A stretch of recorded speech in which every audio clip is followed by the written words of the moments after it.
Les vélos Kuota sont fiers de vous présenter cet épisode de Dans la roue du Tour.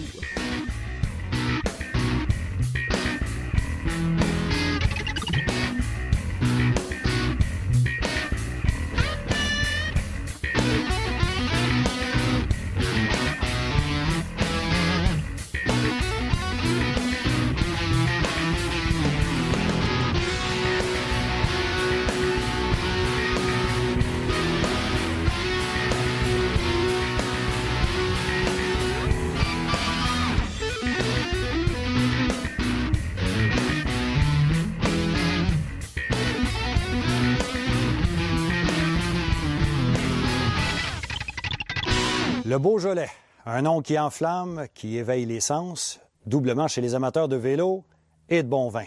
C'est dans ce coin de France vallonné qu'on vous emmène aujourd'hui à l'émission Dans la roue du Tour. Bonjour, ici Yvan Martineau. Que diriez-vous aujourd'hui d'une randonnée cyclosportive organisée par des cousins français? Que diriez-vous de faire de l'équitation aux abords de ce prestigieux vignoble qu'est le Beaujolais? Que diriez-vous encore de flâner de jour comme de nuit dans une ville qui a réussi avec succès sa métamorphose? Lyon. Chronique Vélo, on a droit à d'autres conseils sur le positionnement. Et à Santé Voyage, les douleurs musculaires seront à l'honneur. Tango, vélo, vino, c'est notre menu du jour. Concrètement, le Beaujolais est une ancienne province française. Il s'étend dans le nord du département du Rhône et dans le sud du département de Saône-et-Loire. Tout près au nord, il y a Mâcon et au sud, Lyon. La région est à 2 heures de Paris en TGV et à la même longitude que le Mont-Blanc qui est 200 km à l'est. Au pays du Beaujolais, on produit 170 millions de bouteilles de vin par an, essentiellement à partir d'un seul cépage, le Gamay noir à jus blanc.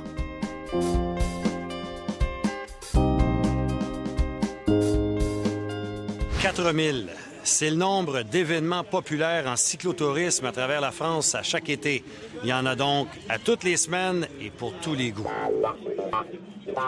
Mais certains ont des mollets et des cuisses d'enfer. Ils s'ennuient de la compétition ou désirent adopter de nouvelles habitudes de vie, se remettre en forme et ils ont donc envie de tester la machine. Pour ces cyclistes aguerris, il y a le monde des cyclosportives.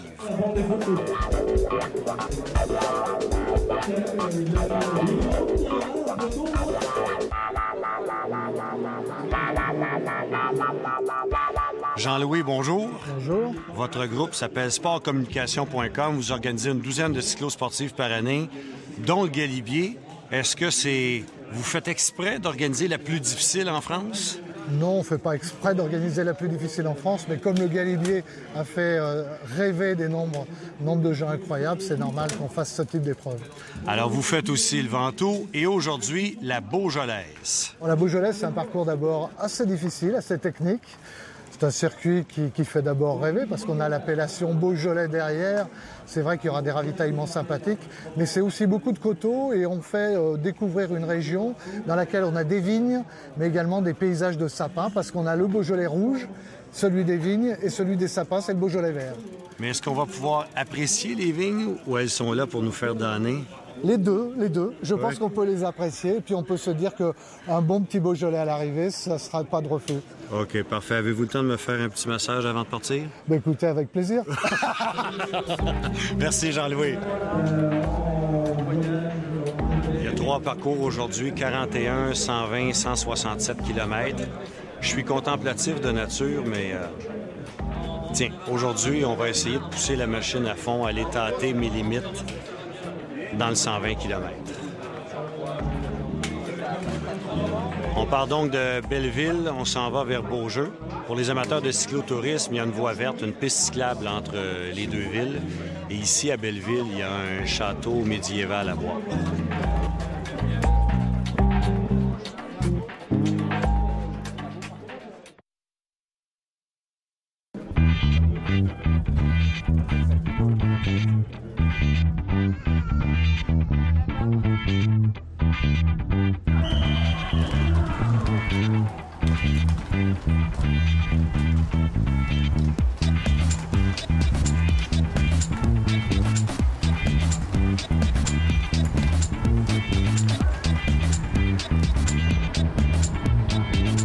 premier kilomètre de la cyclo-sportive, l'étape beaujolaise se déroule sur le plat.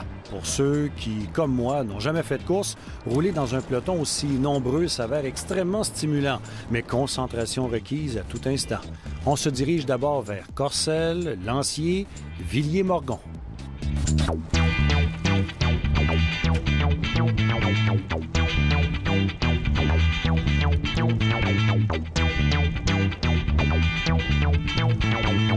Si nous sommes ici aujourd'hui, c'est en grande partie grâce au pouvoir de séduction du Tour de France qui, lui, à l'origine en 1903, a profité d'un certain contexte. La fin du 19e et le début du 20e siècle avaient été marqués par l'apparition d'une sorte de nouvelle religion païenne, le sport. Après les exaltations romantiques, les convulsions philosophiques et politiques, la révolution industrielle produisait le besoin d'entretenir et de solliciter son corps. Une nouveauté que les Anglais s'empressèrent de s'approprier en popularisant différents sports, comme le football, le rugby et le cricket. Les Français, eux, se chargèrent de rénover les Jeux olympiques en 1896.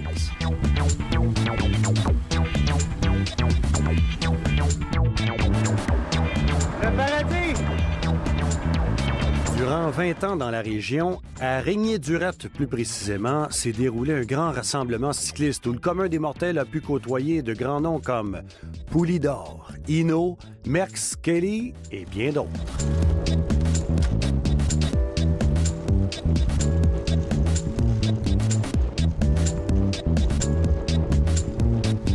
Dans ces cyclo-sportives, on retrouve des amateurs comme moi, mais aussi en tête de peloton des cyclistes qui ont couru de façon professionnelle ou semi-professionnelle.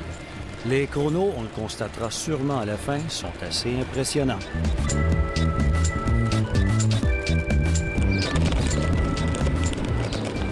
Merci.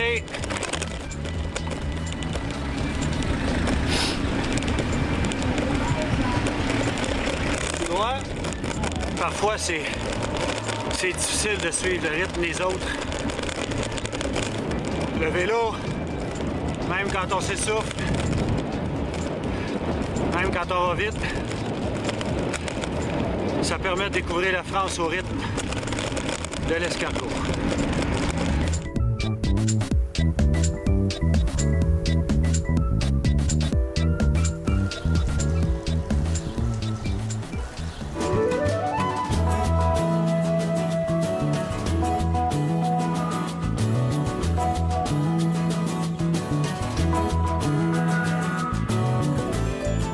On connaît déjà les charmes et le pouvoir de séduction de la France pour la richesse de son héritage, et ce, à plusieurs niveaux.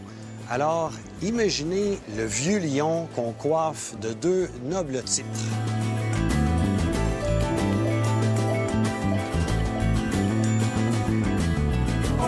D'abord, c'est le plus bel ensemble Renaissance de France. Ensuite, il est classé au patrimoine mondial de l'UNESCO. Le Vieux Lion est un incontournable quand on vient dans le Rhône ou au pays du Beaujolais.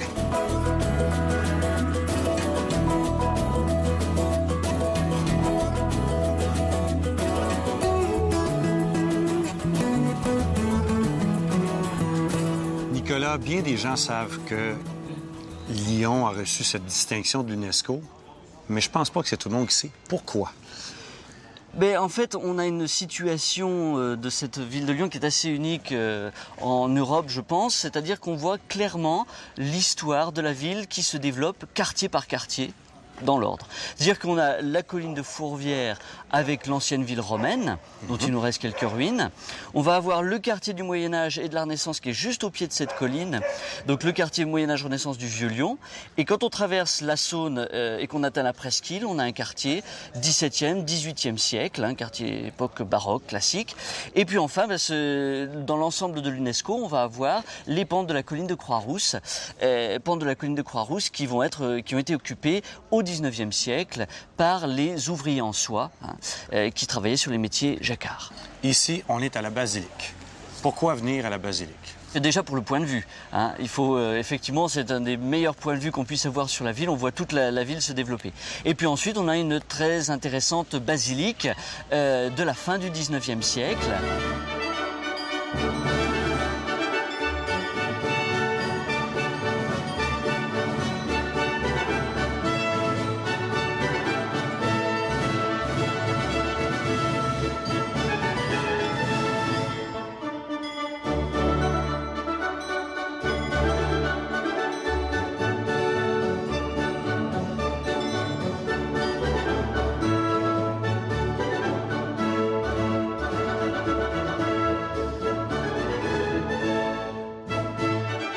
Nicolas m'a beaucoup vanté les traboules. J'ai vu quelques photos. J'ai vraiment hâte de voir ça.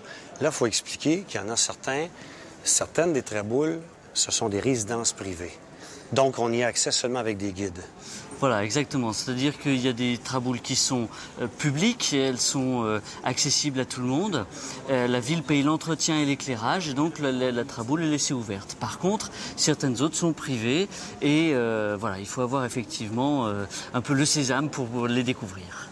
Alors, allons-y. Sésame, ouvre-toi. Allons-y. La largeur de la porte.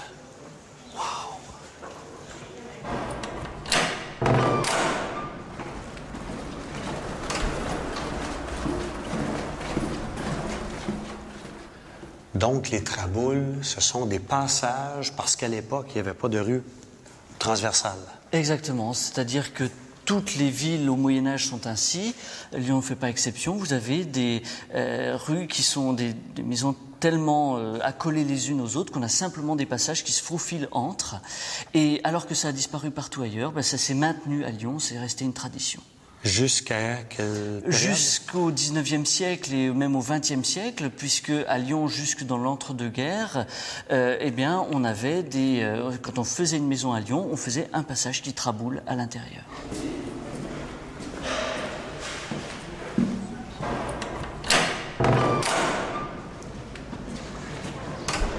Et voilà, sur une autre rue. Nicolas, merci beaucoup. C'est moi. J'apprécie beaucoup Lyon et je suis convaincu que pour nos téléspectateurs, ça va leur donner goût de venir vous voir. Eh bien, écoutez, j'espère qu'on les verra nombreux à Lyon. Ça sera avec plaisir qu'on les recevra. Merci. Femme qui soit au moins un prix de beauté. Mais je me suis chipé, oui, madame, pour une furie mal balancée. Mon ange de douceur, c'est un marâtre. 3 fois par jour, elle me tape comme un plâtre. C'est pas la Vénus de Milo, mais je l'ai bien dans la peau. Telle qu'elle est, elle me plaît, elle me fait de l'effet, et je l'aime.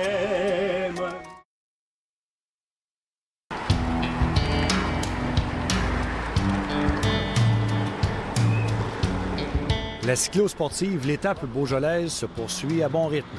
Au loin, nous apercevons les premiers vallons.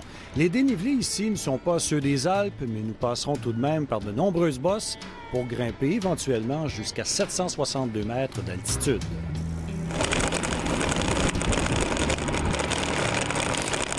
J'aime trop prendre le temps de savourer les paysages. Je fais pas ça tout le temps. Mais j'ai l'impression que ça va m'aider à mieux comprendre les douleurs lancinantes des pros du Tour de France.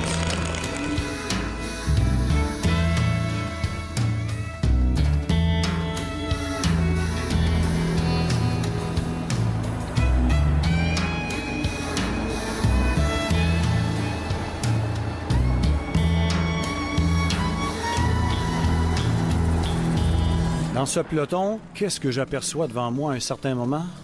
Un handicapé amputé d'un bras. Chapeau, l'ami. Les voici enfin, ces premiers obstacles. Allez, en danseuse. Il faut garder une rousse, c'est dynamique, intense. Notre soif d'action est sollicitée. Et côté paysage, les vignes apparaissent aussi pour nous rappeler qu'on est en voyage.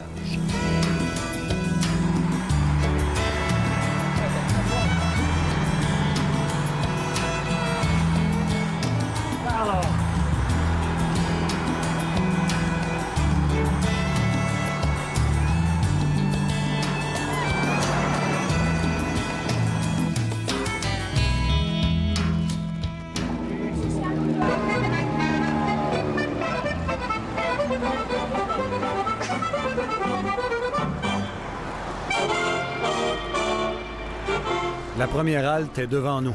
Nous ne sommes décidément pas dans une randonnée cyclotouriste. La plupart agissent comme leurs idoles de la télé, du Tour de France. Pas question de perdre une seconde.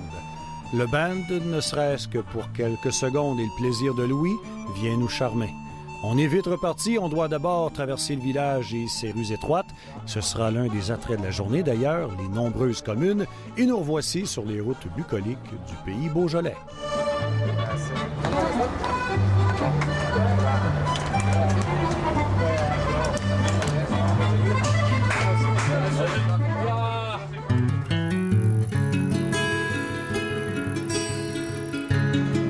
On dit de Lyon qu'elle est la capitale de la gastronomie française. Avec nombre de chefs célèbres, de restaurants étoilés, de brasseries au décor centenaire, de cafés-comptoirs, vraiment à Lyon, on est bien servi. Et ce qu'il y a de plus traditionnel, ce sont les bouchons. Drôle de nom, méchante réputation.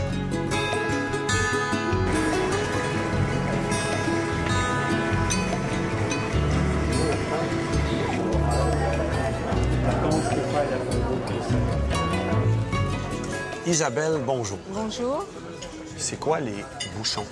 Alors les bouchons, au XVIIe siècle, les aubergistes décorent leurs enseignes avec un fagot de paille afin d'attirer les postillons qui justement bouchonnent leurs chevaux avec ces fameux fagots de paille. Okay. Bouchonnent leurs chevaux? Bouchonne, c'est nettoyer les chevaux. C'était des mères à l'époque. Oui. Et maintenant? Maintenant, il y en existe, mais que quelques-uns en fait. Il n'y en a plus tellement. Ça, c'est typiquement lyonnais, c'est typiquement bouchon. Qu'est-ce? L'andouillette. L'andouillette, donc c'est de la fraise de veau enveloppée d'un boyau de porc. Et généralement, c'est servi avec de la sauce moutarde. Au menu également, de la cervelle de canut.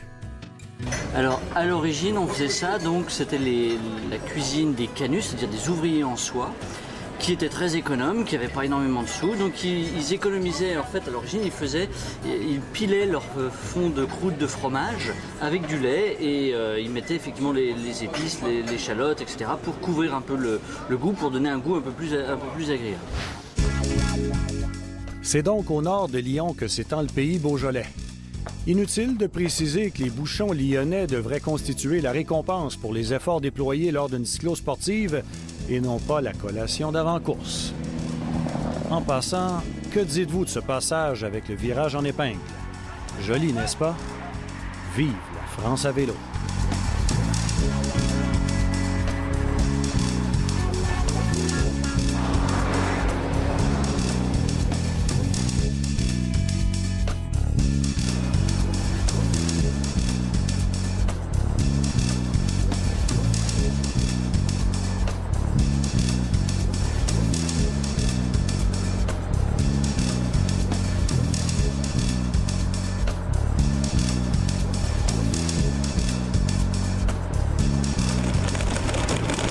Un peu de faux plat descendant.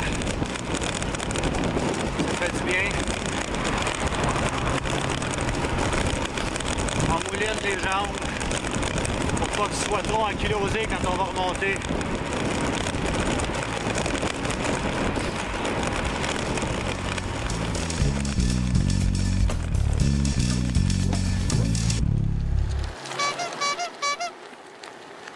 Bonjour Benoît. Bonjour Yvan. On est dans une cyclosportive aujourd'hui. On voit des gens de tous âges qui font du vélo. J'ai même vu quelqu'un qui entraînait son chien à faire du vélo. Alors pourquoi est-ce qu'on nous parle tant de positionnement aujourd'hui? La raison première, c'est pour éviter les blessures. C'est quoi les premières blessures qui vont survenir? Majoritairement au niveau du genou, où ce que les gens vont avoir des douleurs au genou, au niveau des tendons. Par la suite, c'est les hanches, le bas du dos. Et l'autre blessure qu'on trouve fréquemment, souvent, mais qui est souvent plus due à un comportement, c'est au niveau des trapèzes, au niveau des épaules. Donc, si on vient à l'importance du positionnement, vous le validez comment? Éviter les blessures, puis par la suite, maximiser le développement d'énergie que la personne va transmettre au vélo. Seulement pour les cyclosportifs et les athlètes? Écoute, ça a commencé en premier pour les athlètes. Puis si ça s'avère très positif au niveau des athlètes, c'est encore plus vrai pour des gens qui font des cyclosportifs, qui sont souvent physiquement moins bien préparés pour fournir ce genre d'effort. Ou comme moi, qui ne sont pas des anciens coureurs, qui n'ont jamais fait de compétition, puis qui se disent, une fois de temps en temps dans l'été, tiens, je vais essayer de pousser la machine pour voir jusqu'où je peux aller. Tout à fait. C'est sûr que ce qui va éviter les blessures dans ces circonstances-là, c'est d'avoir au moins un minimum de préparation physiologique. Mais souvent, quand les gens vont forcer lors de l'ascension d'une montagne, vont se lever debout, vont s'asseoir, Il faut avoir une position qui correspond justement à notre physionomie pour éviter ces blessures. Il demeure que la série, c'est sur des voyages à vélo. C'est rare qu'à la maison, on roule à tous les jours pendant 2 semaines. Tout à fait. Donc, pour ces gens-là qui sont moins habitués de fournir un effort constant, ça s'applique encore plus. Benoît Fortier, merci beaucoup. Ça fait plaisir, Yvan.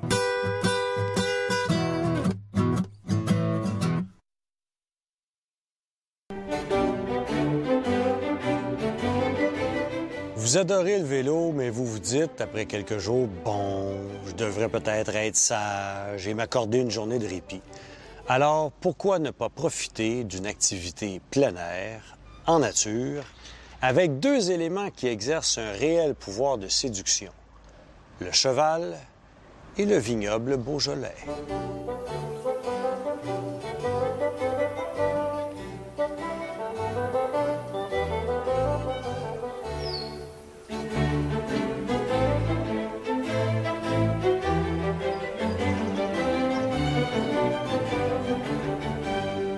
Aude, d'abord, présentez-nous votre ami. Jack, Jack. mon chien, inséparable. Inséparable, parfait. Voilà. L'équitation, c'est assez populaire au Québec. Oui. Quels sont les attraits des randonnées à cheval chez vous? Dans la région, déjà le rapport avec l'animal et le rapport avec la nature. Est-ce qu'il y a des endroits où ils vont être enveloppés par la nature, nos amis? C'est une région avec beaucoup de volume, donc on a beaucoup de collines. Donc effectivement, quand on monte tout en haut, on a une impression de dominance sur la région et c'est très joli. Quelle est la meilleure période de l'année pour venir ici, faire de l'équitation? Alors pour faire de l'équitation, c'est soit au printemps, soit à l'automne, parce qu'on a des températures plus clémentes. Après, les périodes qui fonctionnent le mieux, par exemple dans un centre équestre ici, c'est l'été, parce que l'été, c'est les 2 mois de vacances et les gens ont le temps. Alors, on va vous souhaiter une très, très belle randonnée. Je vous laisse donc avec notre équipe. Merci bien. Merci bien à vous. Donc voilà, Dynamite. Tout jeune, j'adorais l'équitation, mais je suis avec le temps devenu allergique, sévèrement, et c'est à contre-cœur que je dois me résigner à ne pas en faire. Alors, on va déjà resserrer la sangle. 3.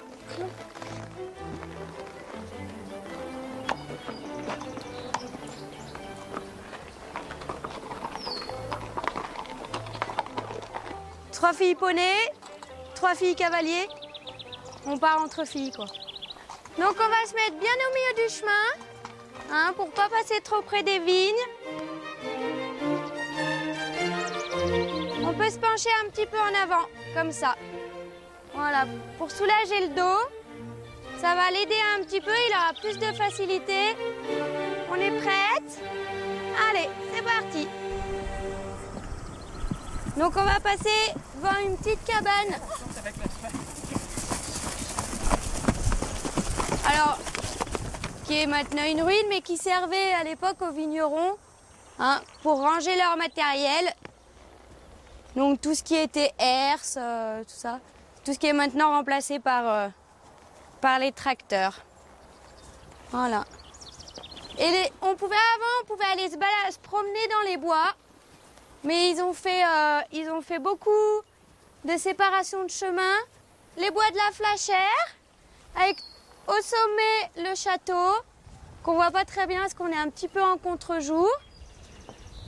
Donc il y a quelques années, on allait se balader dans ce bois-là et ils ont beaucoup balisé les chemins. Et du coup, on a énormément de chemins pour les vélos, pour les gens à pied. Le cheval est un animal grégaire, donc il aime bien être regroupé. Et si on est un petit peu en retrait par rapport aux autres, ça les fait paniquer souvent. Ils savent où est-ce qu'ils posent leurs pieds. Faut bien les laisser faire. Allez, on se rapproche un petit peu.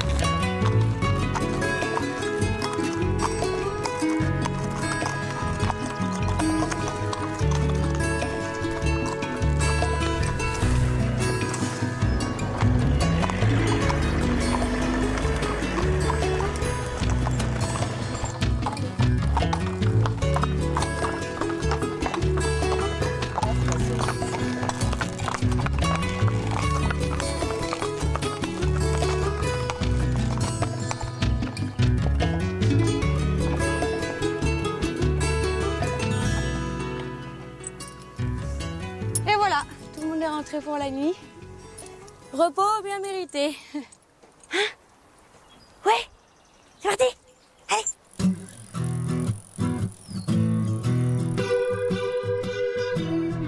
Bonjour Stéphane Noyer. Bonjour Yvan. Stéphane, on a déjà vu Eddy Merckx remporter une étape du Tour de France et peu de temps après s'effondrer sur l'estrade. Ça signifie quoi? Les coureurs du Tour de France, ils n'ont pas vraiment le temps de s'arrêter et reposer leurs muscles. Contrairement à nous, les cyclotouristes, ils se donnent au maximum. C'est pour ça que c'est effondré. Qu'est-ce qu'on peut prendre si on a des douleurs? Qu'est-ce qu'on peut prendre? Bien, en fait, on peut utiliser des compresses instantanées, froides ou chaudes, dépendant du moment de la blessure. Mais par contre, jamais appliquer de la glace directement sur la peau. Ça pourrait irriter la peau plus qu'autre chose. Des produits? Des produits, il existe des bombes analgésiques. Bombes analgésiques qui vont te procurer de la chaleur superficielle. Il existe également des analgésiques en comprimé, comme l'acétaminophène ou l'ibuprofène, qui peut être associés ou non à des relaxants musculaires. Merci beaucoup. Ça fait déjà du bien. Un plaisir.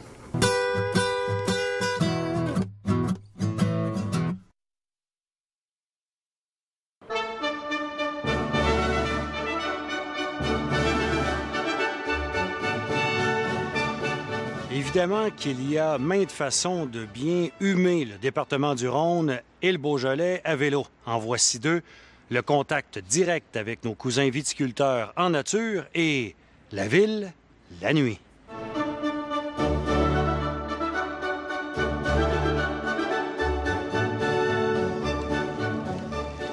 Lyon se vit, se contemple, se visite en mode nocturne grâce à son plan lumière.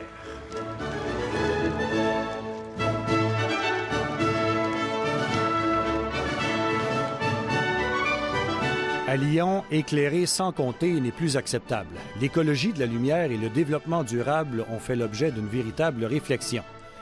Chaque 8 décembre, depuis 1852, donc depuis un siècle et demi, les Lyonnais allument de petits lampions à leurs fenêtres en hommage à la Vierge Marie. Cette tradition attire à chaque année des centaines de milliers de visiteurs. De cette tradition est né le Festival Lumière, devenu la Fête des Lumières. Le plan Lumière est une démarche à la fois technique, politique et artistique, et les 250 premiers sites éclairés ont vraiment donné une nouvelle image à la ville de Lyon.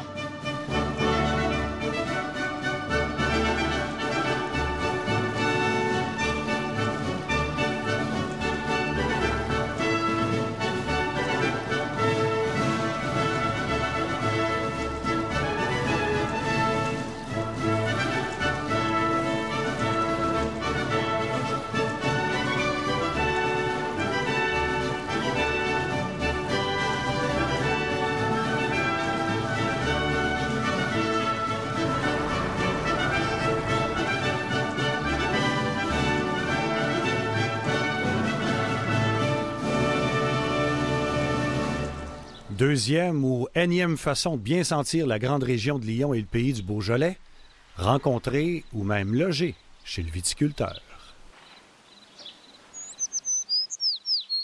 Alors d'abord, je vais demander à la plus jeune des membres de la famille Geoffrey, est-ce que vous êtes consciente, vous avez grandi dans une famille de viticulteurs, de l'attrait fou du vignoble Beaujolais? Je crois que j'en suis consciente, oui. J'ai eu l'occasion d'aller dans de très belles régions en France et à l'étranger. Mais ce pays reste très très beau, idyllique, je dirais même paradisiaque, où des très jolies petites collines verdoyantes avec des bois, les vignes.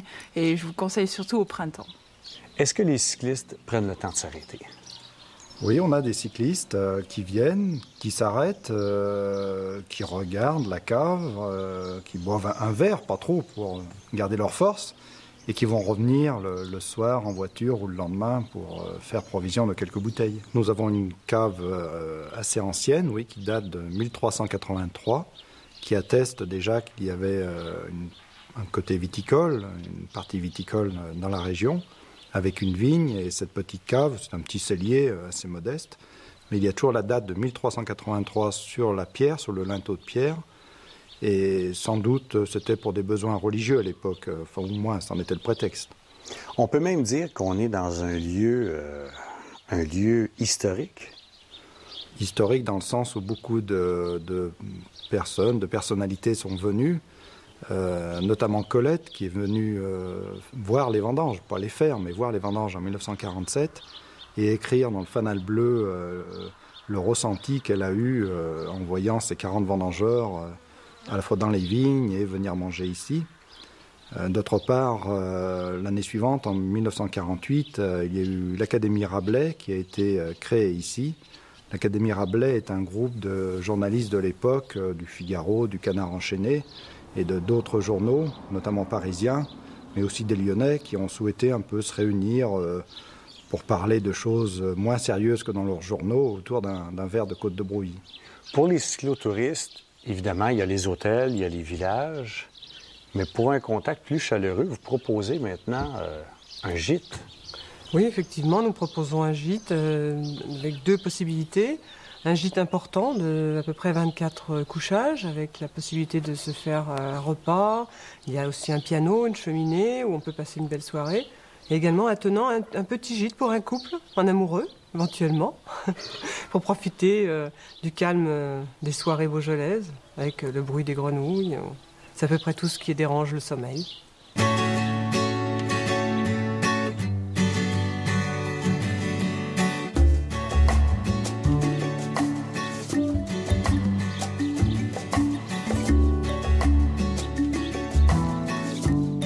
Les vendanges n'ont pas beaucoup changé dans le sens où on récolte toujours manuellement. On a toujours une 40aine de vendangeurs qu'on loge et qu'on nourrit traditionnellement. Donc on les nourrit dans une pièce là, ancienne que je vous ai montré tout à l'heure. Et on les loge dans différentes parties de la maison et dans des maisons attenantes. Et c'est toujours un grand plaisir à la fois pour nous et pour les vendangeurs qui viennent, malgré le dur travail. C'est toujours un plaisir pour eux parce qu'il y a une bonne entente, une bonne convivialité. Alors, la famille Geoffrey, merci beaucoup de votre accueil. Votre santé. Merci. À votre santé et au plaisir de votre visite. Merci beaucoup. À Lyon, ville phare du département du Rhône, ça bouge en été. Le festival Tout le monde dehors présente 250 rendez-vous artistiques gratuits. Les Nuits de Fourvière, aux ruines des théâtres romains de Lyon, proposent pour leur part des soirées théâtre, musique, danse et cinéma. Pas toujours facile de faire le bon choix d'hôtel quand on magasine sur Internet. Alors, voici le coup de foudre de notre équipe, l'hôtel Collège au cœur du vieux Lyon historique. La thématique Ancien Collège est présente partout. Les meubles d'époque nous donnent envie de retourner sur les bancs d'école. Mieux, le collège est climatisé et le personnel vraiment d'une gentillesse inouïe.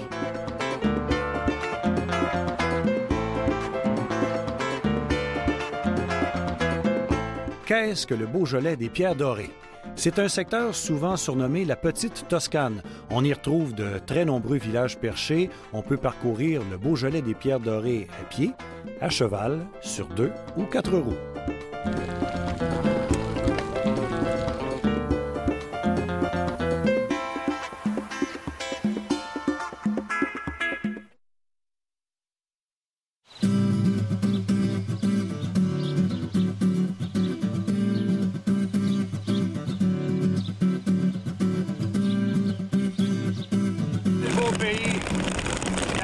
Avec une diversité de paysages. Ça change rapidement.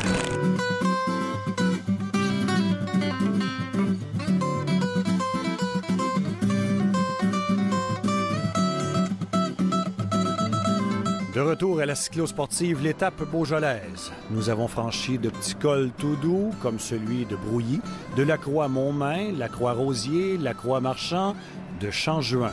Tout doux, mais éprouvant lorsqu'on les accumule. On passe maintenant au Beaujolais vert, secteur plus boisé.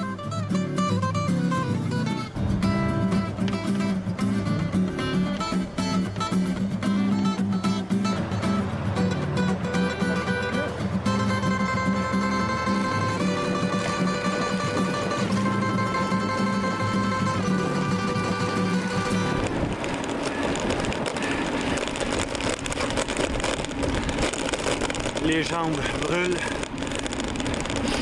et mon cœur joue un solo de batterie. Du drum.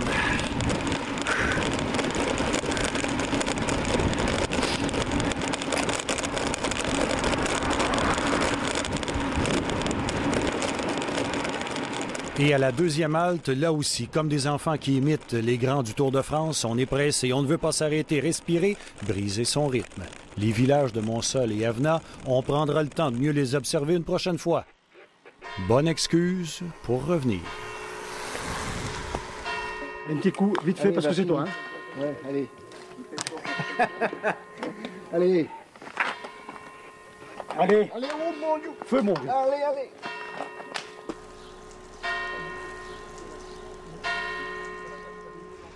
Monsieur est cycliste, mais bénévole aujourd'hui. Ça, dans ce genre d'événement-là, on oublie ça souvent, que ça prend des bénévoles. Et vous êtes vigneron en plus dans le secteur. Et en plus vigneron à Villemorgon. Pourquoi vous trouvez ça beau, ce parcours-là?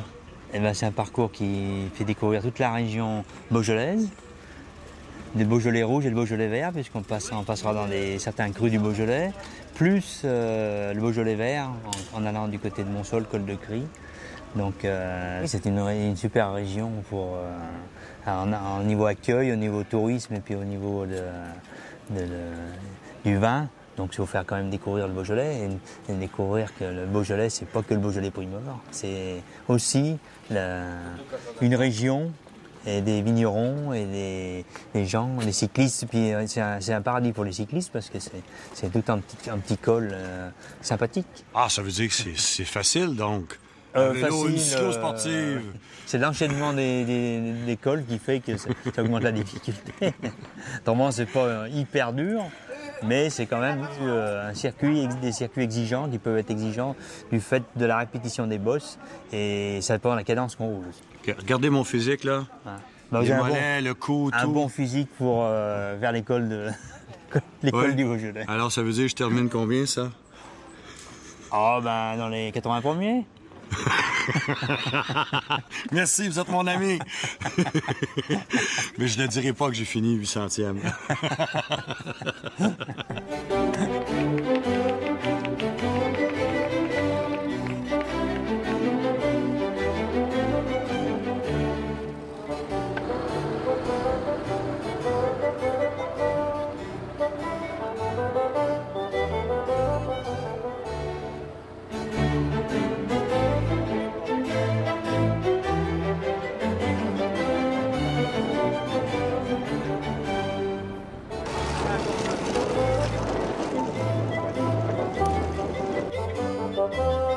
Quel privilège de jouir de vacances et d'avoir Dame Nature de son bord avec une météo parfaite.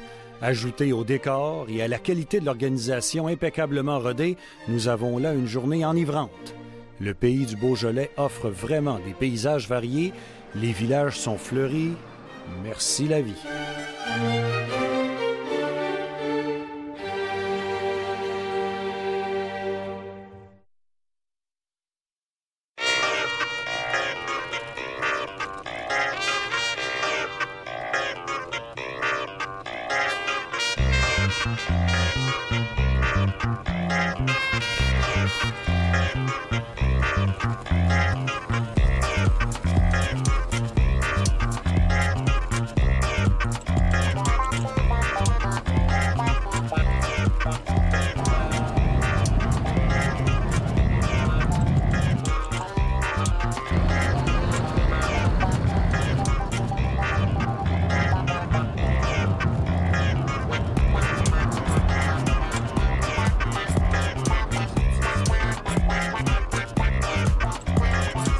Le gagnant du parcours Master de 167 km a bouclé la distance en 4 heures 58 minutes 12 secondes, soit une vitesse moyenne de près de 34 km à l'heure.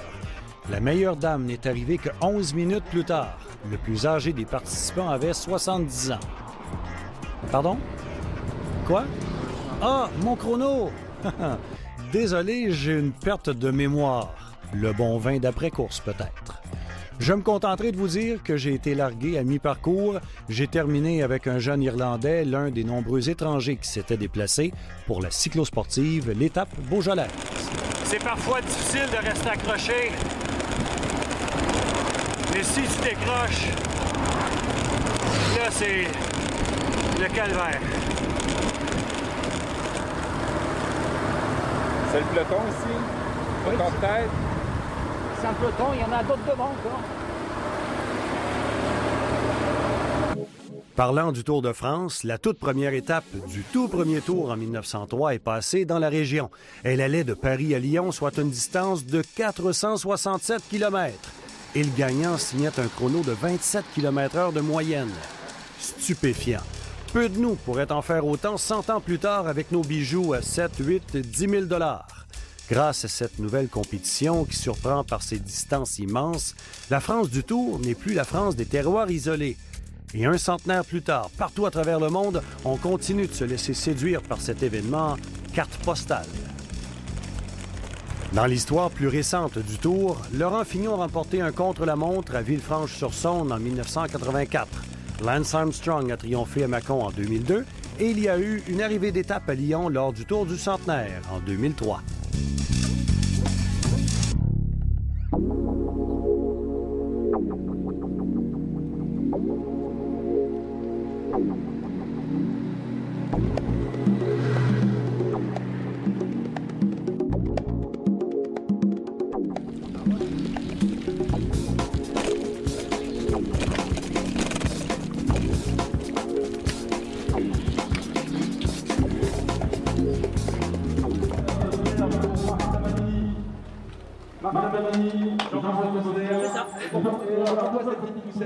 Parce qu'il a bossé pour les 2 derniers cols, j'ai pas pris de relais, donc je lui ai laissé la place. Ah, ben voilà, tu vois, c'est ça. C'est ce petit geste-là qui fait que le cyclosport, eh ben, c'est un petit truc en plus. On est copains, on s'entend bien. Et puis on va pas jouer le charognard à prendre la place au dernier moment sur la ligne. On va laisser passer celui qui a fait le boulot. Et ça, c'est le bon esprit. Ça se réglera après à la pasta partie. On partagera ensemble un bout de pain, un petit fromage, tout ira bien. Et un petit coup de Beaujolais. Oui, Éric Rativet. Bravo, Éric Rativet. Bravo, Éric Rativet. J'ai mal aux jambes, j'ai poussé. Mais ça confirme que c'est le fun. Donner, pousser, comme les pros. Mais c'est plus le fun quand tu prends le temps d'arrêter chez Vignoble. Prendre le temps de manger. Prendre un petit verre de rouge, même s'il fait chaud. Mais c'est la beauté du sport, chacun le fait selon ses goûts. J'ai bien aimé ça. Gagnant de cette cyclo-sportive La Beaujolaise, Michel, d'abord, félicitations. Merci, merci. Mais qui sont ces gens comme vous qui gagnent les cyclo-sportives? Les cyclosportives sont des courses de masse. Donc au départ, on peut avoir des coureurs très entraînés, c'est mon cas. Pour gagner, il faut beaucoup s'entraîner, il n'y a pas de secret. Puis il y a des coureurs beaucoup moins entraînés, il y a toutes sortes de personnes. Mais bon, ce qui nous unit, c'est la passion de l'effort avant tout. Traverser des beaux parcours comme aujourd'hui, dans les vignobles du Beaujolais et tout. Vous allez me dire que vous avez vu ça? Oui, bien sûr. On profite du paysage, oui. Parfois, quand on est à l'attaque, on est la tête dans le guidon, comme on dit. Mais non, on profite du paysage, bien sûr. Ça nous fait découvrir la France. Moi, ça fait 5-6 ans que je fais des cyclosportives, donc sérieusement. Et j'ai découvert des tas de régions que sans le vélo, sans les cyclosportives, je n'aurais pas découvert. Voilà. Dans un esprit de compétition comme ça, est-ce qu'on peut se faire des amis? Ah bien sûr, voilà, je vous ai dit, c'est des courses de masse. Donc on se connaît là sur le Grand Trophée, on se connaît, ceux qui sont en tête de course, c'est régulièrement les mêmes coureurs. Donc il y a une très très bonne ambiance entre nous. C'est pas la compétition comme les pros où il y a des enjeux financiers, des sponsors, tout. Nous, c'est avant tout le plaisir. Michel, vous savez comment les Québécois aiment les cousins français. Alors votre accent, il vient de où? Eh bien voilà, je suis de la Provence. C'est un accent un peu chantant, ouais. De la Provence, le pays de la lavande, des cigales, voilà, le sud de la France. Il y a les gorges du Verdon, je ne sais pas si vous connaissez, le canyon du Verdon, voilà, qui n'est pas très loin de chez moi. Souvent, je m'entraîne, la rive droite, rive gauche. Il y a le plateau de Balançol où il y a des très grands champs de lavande, voilà. Merci beaucoup, Michel. De rien, merci. Et félicitations. Merci. Regardez-moi cette élégance, ce charme fou. Madame vient de faire le 120 km. Je pense que ça aide à démystifier. On s'attend à ce que ce soit des dames, on dit au Québec, tomboy. C'est quoi votre plaisir à faire des cyclosportives, vous? C'est le plaisir d'abord d'avoir des paysages fabuleux, d'avoir une condition physique qui s'améliore au fur et à mesure des entraînements, et puis de rencontrer plein de gens passionnés par le vélo. Souvent, on prend des roues, comme on dit. C'est-à-dire qu'on se met un peu à l'abri quand on fatigue un peu trop. Et puis, ça permet après de discuter un peu avec la personne à qui on roule. Et puis, si, on regarde. Et puis, je pense que le plaisir, il arrive aussi à la fin, quand ça c'est fini. Et merci de nous avoir accordé cette entrevue. Un grand plaisir. Et puis, alors, à très bientôt sur nos routes françaises. Oui, ou sur les routes québécoises. Ou sur les routes québécoises. Avec plaisir. Merci. Merci. Pour être bien certain qu'on n'oublie pas que nous sommes au pays du Tour de France, dans une cave à vin coopérative voisine du site d'arrivée, nous avons la chance de saluer 2 anciens cyclistes de la Grande Boucle, Roger Valkoviak, vainqueur du Tour en 56, et Robert Alban. Plein de beaux trophées, mais j'espère qu'on a pu vous démontrer par cette cyclo-sportive, la Beaujolaise, que l'essence de la participation à un tel événement ne réside pas dans le trophée, mais que chacun y trouve son petit bonheur. J'espère aussi qu'on vous a donné envie de venir faire un petit bout de chemin à vélo sur les routes de France. Ici Yvan Martineau, si vous avez envie de jaser vélo ou voyage, n'hésitez pas à me contacter via notre site Internet. Merci d'avoir été là, vraiment là. Merci d'avoir pédalé avec nous et à la prochaine.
Cet épisode de Dans la route du Tour vous a été présenté par les vélos Kuota.